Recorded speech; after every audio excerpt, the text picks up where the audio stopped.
À présent, ce qui a été donné à voir cet après-midi du côté du camp militaire Sangoulé-Lamizana, un convoi composé de troupes et de matériel militaire et dont vous vous en doutez, donc les effectifs sont inconnus, donc a quitté le camp pour la région du Sahel. Les troupes vont relayer celles qui sont déjà sur place depuis décembre pour la sécurisation de la partie frontalière Burkina-Mali. Constat, Ibrahima Sombier, Oumar Zombri.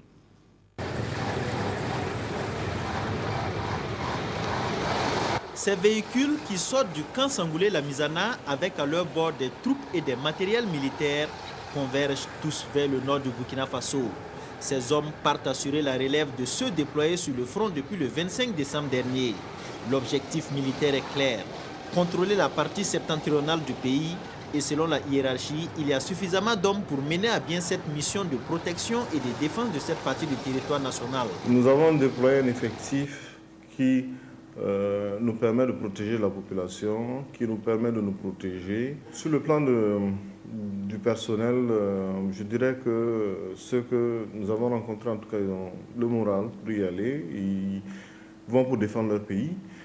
Je dirais également que nous comptons sur le soutien de la population. Le soutien de la population, voici un maillon essentiel dans la réussite de la tâche des hommes sur le terrain, selon le colonel Yves Tombiano.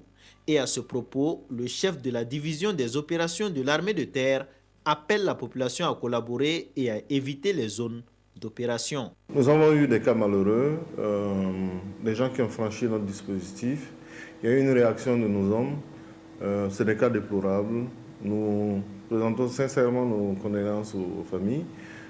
J'aimerais également demander à la population de respecter les consignes de sécurité qu'il y a dans ces sites, surtout de nuit, qu'ils ne viennent pas à l'intérieur de notre dispositif et qu'ils collaborent. Le colonel Yves Tombiano exhorte la population à ne pas hésiter à fournir des renseignements aux forces armées nationales, car selon lui, c'est par des efforts conjugués entre civils et militaires que le Burkina Faso viendra à bout de ses attaques et de